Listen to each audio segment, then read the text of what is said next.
अस्सलाम वालेकुम। अवान अकेडमिया के अंदर आप सभी को खुशामदीद कहते हैं। आपका बहुत बहुत शुक्रिया कि आप इसका पार्ट बने हैं। तो आज हम जो है वो एएसएफ का टेस्ट है उसके डिफरेंट स्टेप यानी कि पहले एक इंट्रोडक्शन कर लेते हैं कि एएसएफ एक्चुअली है क्या, इसमें किस चीज़ की रिक्रूटमेंट होती है, यानी कि किस चीज़ की भर्तियाँ होती हैं, कौन कौन से स्टेप्स हैं जिनसे गुजर के। देखिए, एक स्टेप नहीं है, ऐसा नहीं है कि आप जाके टेस्ट दे के आ जाएं और एक ही टेस्ट की बेस पे जो है वो कैंडिडेट सिलेक्ट हो जाएंगे और उससे जो है उनकी भर्तियाँ हो जाएंगी। ऐसा बिल्कुल भी नहीं है। तो यहाँ पे कुछ ना कुछ मराहिल से गुजरना पड़ता है। उसमें सबसे पहला एडवर्टाइजमेंट, फिर है ऑनलाइन अप्लाई और फिर है फिजिकल और मेडिकल टेस्ट। ये तीनों ऑलमोस्ट हो चुके हैं, ठीक है। अभी जो आप तैयारी कर रहे हो ना वो रिटन एग्ज़ाम की है।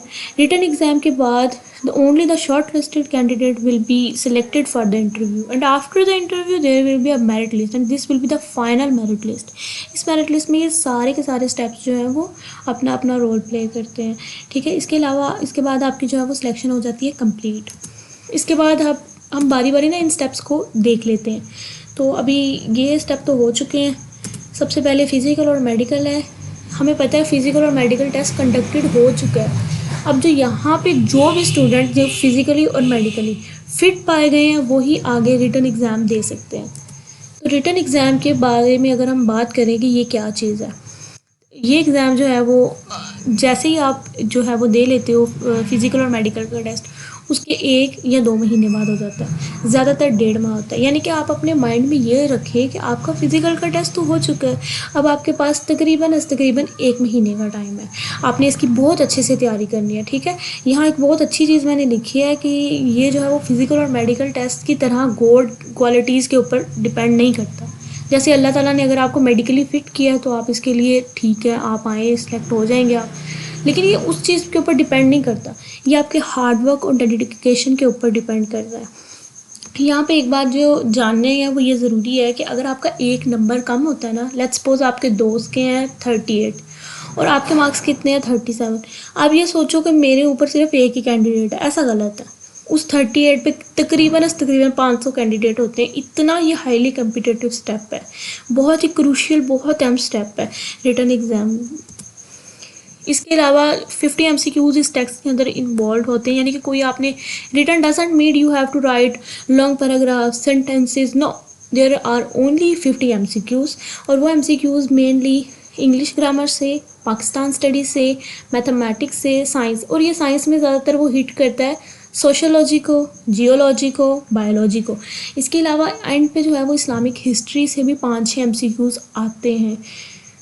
अगर आप इसमें परसिस्टेंट एफर्ट और मोटिवेशन बहुत इंपॉर्टेंट है। मोटिवेशन के बगैर आप ये काम नहीं करते। अगर आपके पास बहुत ज़्यादा मोटिवेशन आ जाती है एक दिन और आप बहुत ज़्यादा मेहनत करते हो, अगले दिन आपके पास मोटिवेशन नहीं आ रही काम करने की, तो आप फिर डर चले जाओगे इसमें। अगेन बता रही हूँ, ये बहुत ही हाईली कम्पिटिटिव स्टेप है। इसके लिए आपने बिल्कुल भी अपने आप को जो है ना वो ऐसे फ्री नहीं समझना कि ठीक है जैसे होगा दे आऊँगा, बाकियों में अच्छा परफॉर्म कर लूँगा। नहीं, यही वो चीज़ है जिसमें आप परफॉर्म कर सकते हो अच्छा। प्रॉपर गाइडलाइन के साथ चले। एक और चीज़ कि ये एक दिन का टास्क नहीं है, आप इसकी तैयारी एक दिन के अंदर नहीं कर सकते, और एक अकेला बंदा भी इसकी तैयारी नहीं कर सकता। अगर एक अकेला बंदा ये समझता है कि मैं जो है वो बुक्स के बंडल के साथ लगा रहूँगा तो मेरी जो है वो सिलेक्शन हो जाएगी, नहीं। आप ज़्यादा से ज़्यादा वेबसाइट्स पे जाके MCQ को प्रैक्टिस करें। जब आप ज़्यादा से ज़्यादा MCQ को प्रैक्टिस करेंगे, आपके ब्रेन की पावर जो है वो राइट आंसर को गेस करने की बढ़ जाती है, जिसकी वजह से आप पेपर में ज़्यादा अच्छे से परख सकते हो कि कौन सा क्वेश्चन जो है वो इसका राइट आंसर क्या है। यानी कि आपको पता है MCQ को हल करने का एक तरीका होता है कि जिससे दो तो ABCD में से जो 2 ऑप्शन होते हैं उसको तो आप बहुत जल्दी साइड पे कर लेते हो, क्योंकि आपको नज़र आ रहा होता है कि ये इसका पार्ट नहीं है। तो वो हम नेक्स्ट वीडियोस में डिस्कस करेंगे। आगे अगला स्टेप है इंटरव्यू का। जैसे ही आप रिटन एग्ज़ाम दे के आते हो उसके बाद आपको एक टेक्स्ट या कॉल आती है इस की तरफ से, जिससे पता चलता है कि आप जो है वो शॉर्ट लिस्टेड स्टूडेंट्स के अंदर शामिल हो। अब आपने एक इंटरव्यू देना है। उस इंटरव्यू के 30 नंबर होते हैं, ठीक है, ये मैंने यहाँ पे मेंशन किया हुआ है। और 10 नंबर होते हैं राइटिंग ऐसे के, और इस राइटिंग ऐसे में वो आपको डिफरेंट टॉपिक्स देते हैं उर्दू और इंग्लिश के। इस स्टेप के बारे में आपको जो है वो बाद में गाइडलाइन दी जाएगी। अभी आपका मेन फोकस होना चाहिए रिटन एग्ज़ाम के ऊपर। और इसके अलावा 20 मार्क्स का आपकी वर्बल और नॉन वर्बल कम्युनिकेशन, यानी कि आपसे पर्सनली इंटरव्यू लिया जाता है। वो आपको परखते हैं कि बंदे की क्वालिटीज़ कैसी है, पर्सनैलिटी कैसी है, ये किस तरह से चीज़ों को हैंडल करता है, किस तरह से क्वेश्चन के आंसर करता है। वो सारी चीज़ें इसमें जज होती हैं। वो आपको बहुत अच्छे से जज करते हैं कि आप इस पोस्ट के लिए आया एलिजिबल हो या नहीं हो।